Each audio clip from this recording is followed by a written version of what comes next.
大家好，我係月月。今次《戀與心空》6.0版本俾人圍插，又或者可以咁講，引發圈內太太同埋圈內人留意同討論。成件事嘅發展真係超乎想象，七國咁亂啊！遊戲公司疊紙嘅處理方式，令到兩邊都唔討好，可以話係乙女遊戲史上嘅經典 case 啊！老實講，呢粒花生真係幾大。我係開服玩家，直到呢件事之前呢，我都冇諗過放棄呢隻 game 嘅，仲希望同我嘅主推粵語長久咁走落去添。今次短時間內再認真啲同大家深入淺出咁講解，算係我暫時最詳盡嘅分析影片啦。我會由事件嘅來龍去脈啦，點解會一步步升級到官媒出聲咁去講解。我做呢條片嘅主因呢，係因為我真係好中意呢隻 game，但係事態發展越嚟越嚴重，我自己都因為呢件事呢唔開心、失望，最後同埋好無奈嘅。而今次呢一件事呢，可以話係完美示範咗乙遊情感經濟嘅雙刃劍啊！當中有冇涉及一啲官方嘅操作，例如可能分化唔同推嘅太太啦，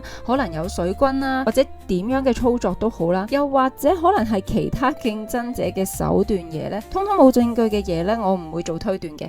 我只會整理一啲比較理性啦，同埋大多玩家嘅諗法。覺得太長啦，想再簡單啲去了解呢，可以睇翻我之前快出嘅影片。最後歡迎大家訂閱同埋 CLS comment like and share。正式開始之前，我估唔少人應該想知道點解今次會咁大鑊啊？仲要唔可以用疊紙嘅公關災難嚟形容啦。首先你要知道，《戀與心空》呢一款乙遊呢，係同男主角發展戀愛關係嘅遊戲。製作團隊分享過啦，佢嘅核心呢係你體驗浪漫。喺乙女遊戲裏邊啦，玩家作為女主角，係經歷自身冒險嘅同時，同一個或者多個富有魅力嘅男性角色相遇而產生浪漫故事嘅。玩家同角色之間建立深厚嘅情感連結，形成咗充滿愛嘅遊戲啊！嗱，可能你會覺得一個遊戲啫，使乜咁認真啊？但係其實對玩家嚟講呢，戀與心空係用咗 3D 模組啊，已經唔再係一個卡片或者紙片人啦，我哋叫嗱，你掂佢呢，佢會面紅，佢會俾反應你。嚟 M 之前會問你 M 巾夠唔夠啊？嚟 M 之後會問你痛唔痛啊？使唔使幫你買飯？生日呢，會準時凌晨12點打電話俾你。大佬啊，現實真係好難揾到呢啲人噶。所以玩呢隻 game 呢，你可以當係有個人同你吹下水啦，同你互動下啦。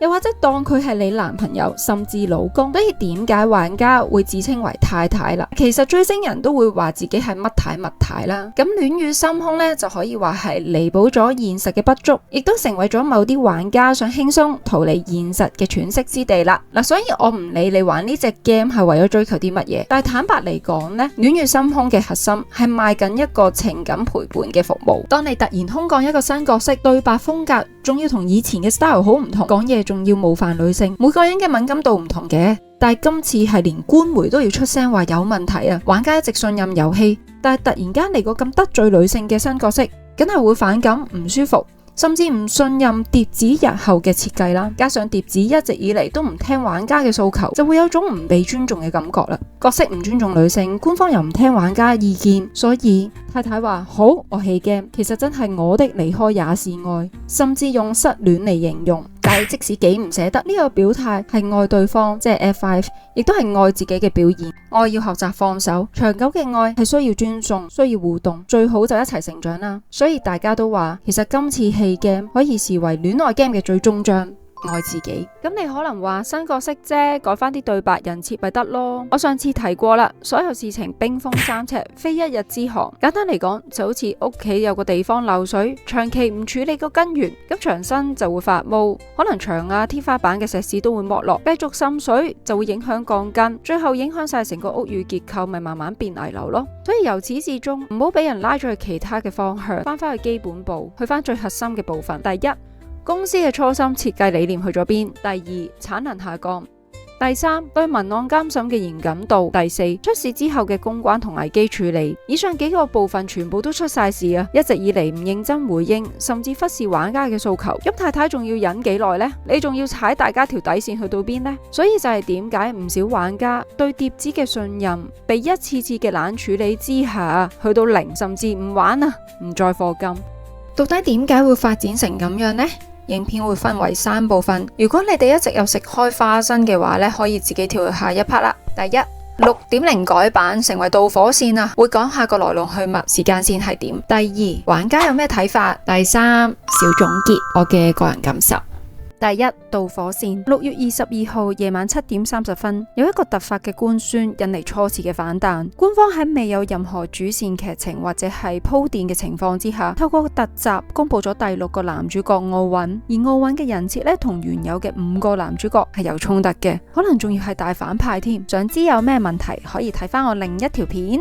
玩家有咩反應呢？有啲人就話啦，你最好話俾我聽，今日係愚人節，主線呢，哥哥翻咗嚟1年咋，得一個 chapter。戀與製作人呢件事冇吸取過教訓咩？嗱，戀與製作人呢，其實係碟子嘅另一隻 game 啦，又係突然間加一個新嘅角色，令到大量玩家不滿去抵制。整體嚟講呢，就係玩家覺得奧運嘅設計呢係畫風割裂啦，精緻度大減，亦都有人表示根本都唔似同一個圖層嘅 AI 感好重，於是就會用我老公同埋你老公去區分啦。官方點樣回應呢？一開始呢，佢喺內地社群評論區呢係可以話用一種叫扮 Q 嘅方式嚟回應嘅。哎呀，對唔住啊，下咗啖氣之後呢，可以試下呢隻狼噶 ，please。哎呀，對唔住啊，淨係呢想將呢個 Q狼係靚仔咧，俾你試下咁樣。又或者你睇下佢隻眼幾靚啦，不如再決定下啦。咁下下咧都用咗對不起啊、對唔住嚟開頭嘅。官方回應咗之後，玩家有咩反應呢？其實本來所有反應都好正常嘅，分咗幾派咁。有人就保持觀望啦，有人會支持新嘅角色，有人會想繼續柯推，冇所謂啦。咁有人就會想 keep 住5個人嘅，無論點都好，因為各花入各眼啊嘛。但係官方空降咗角色之後，第一時間就咁回應喎，咁就有唔少玩家覺得，喂，你講嘢咁敷衍嘅，你有冇重視過大家嘅感受噶？仲要一直以嚟已經係無視啦，唔聽同埋唔吸納玩家嘅意見，而呢一波就好似有啲以毒亂回嘅感覺，令到大家開始嬲。官方一直以嚟咧都係懶處理玩家嘅訴求啊，例如哥哥主線500幾日冇更新，哥哥同埋秦次嘅卡牌好少啊，主線都冇咩古仔啦，主線以外更加冇古仔睇啊。太太們呢一直以嚟課金就係想官方整翻多啲古仔出嚟啊嘛，而唔係俾你突然間整個新角色喎。咁於是有人呢就決定，不如採取實際嘅行動去維護自己啊，即係消費者或者玩家嘅權益。有啲人呢就決定唔登入1個月啦、3個月啦，甚至半年去表示不滿嘅。有啲人決定而家開始唔好課金啦。有啲人呢就話好啦，我棄 game 唔玩啦。甚至有人呢係採取法律行動嘅。咁亦都有啲人呢開始用唔同嘅改圖啊，或者整下片去笑下呢件事。6月25日矛盾升級，官方出咗條短片做宣傳，依家已經揾唔翻噶啦，成個感覺咧就好似睇緊恐怖片咁，叫人哋絕對唔好喺個煲裏面沖涼啦。你懷疑咧同真實發生過嘅一件慘案有關，想知自己去揾，仲要拉埋去咩基因強制執行呢一啲字眼，好似好霸道嘅玩法，令到大家都覺得好困惑。而戰鬥記咧就好似新主角喺度 show off， 女主角咧就喺度陪襯，冇咗一齊並肩作戰嘅感覺。玩家有咩睇法？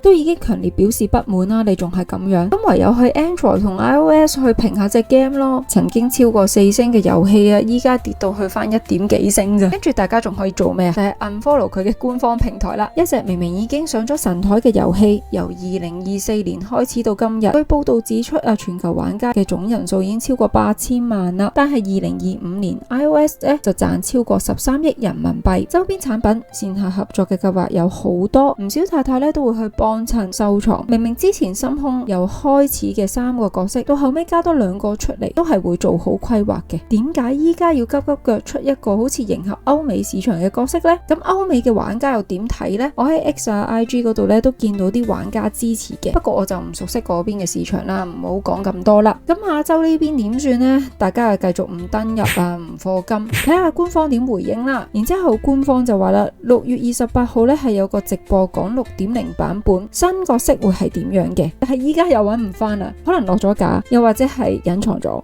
6月28號官方第一次寫公開信，本身6月28號夜晚有一個6.0改版直播嘅，但喺凌晨2點嘅時候呢，就澄清奧運並唔係臨時空降嘅角色，係長期規劃嘅一部分，聲稱不會因為任何原因而改變啊，亦都承認咗溝通不足嘅。咁主線呢就做緊嘢噶啦，但係亦都未回應玩家所講嘅產能不足啊、卡牌故事唔夠啊、抽牌機率等等嘅問題啊。然之後就話送你20張券就算數啦，咁大家就自然會覺得哇，你好似喺度避重就輕，講咗等於冇講啊。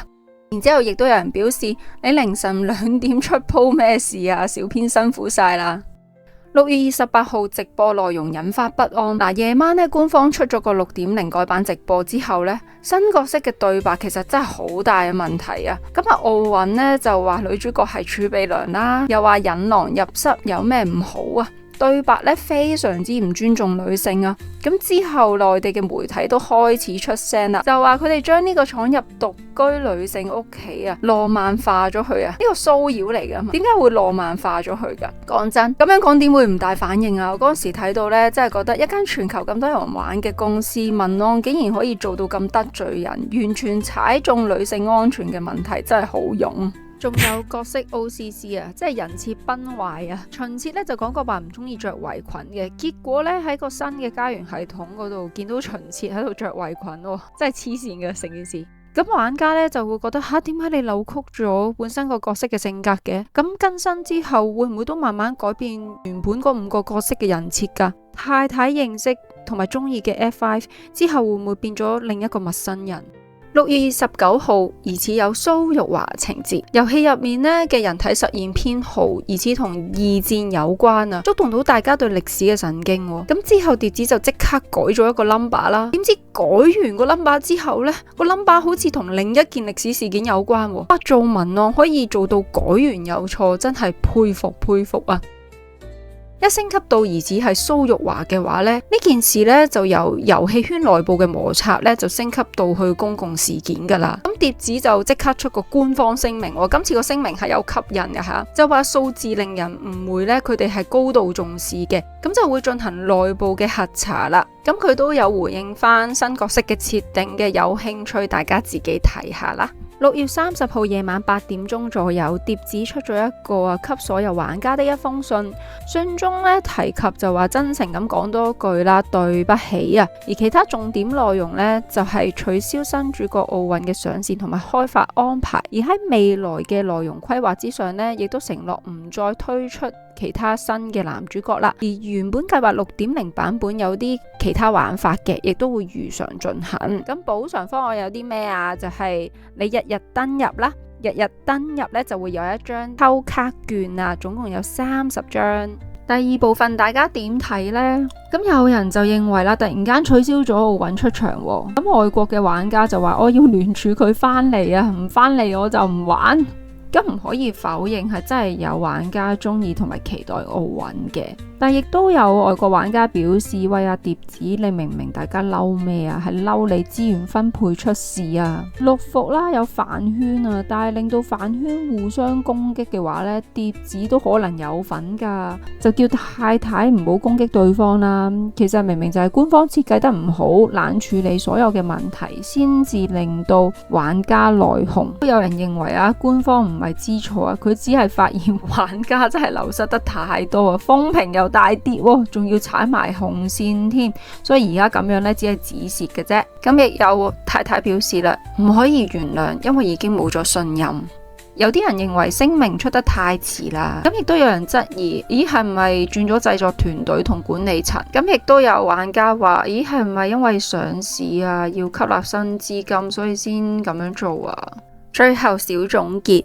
想分享嘅係，我一開始玩戀與心空，只係想靜靜咁玩嘅啫，所以一直以嚟呢都唔會主動去了解內地飯圈或者各地飯圈嘅事。我相信呢，太太都係中意呢一隻 game，中意 F5，甚至中意可能未來出場嘅男主角。本來太太只係想透過今次嘅行動，希望官方可以好好咁回應玩家一直以嚟嘅訴求啊，整翻好隻 game 先出新角色啦。但係事情嘅發展一定會令到大家有唔同嘅諗法嘅。例如有人認為碟子唔可以屈服噶，咁之後製作團隊咪冇創作自由咯。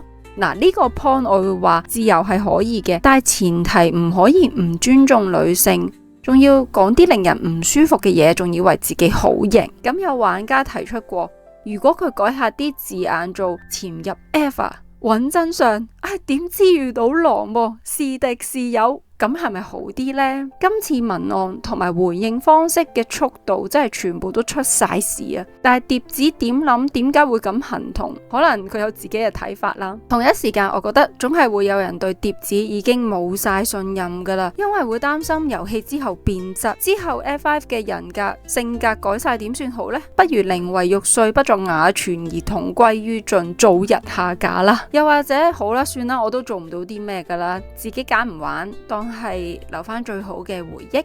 其實戀與深空短短2年幾就咁多人玩同課金，真係一個好成功嘅遊戲啊！而有唔少嘅太太呢，發現佢喺1年左右呢，內容同質素其實開始下降緊噶啦。如果佢保持開始嘅時候嘅質素啊，製作嚴謹啲，文案把關做好佢，招牌散靚啲，大家先會繼續玩落去噶嘛。雖然話係用愛嚟發電啫，但係你咁樣挑戰玩家嘅底線同埋耐性呢，呢一下終於爆煲啦！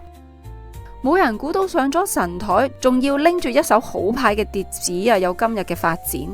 雖然我係玩家，但係同時我自己玩呢，冇入去飯圈呢個渾水呢，企出啲咁睇啊！蝶子今次真係偏偏自取滅亡，開咗個自毀程序。可能佢唔係咁睇啦，佢覺得呢一波係吸引新玩家啩。點都好，想同所有玩家講，無論最後你嘅選擇係點，都要先愛自己啊！引用翻呢奇煜與宇一開始喺 YouTube 接受訪問時嘅分享，係啊。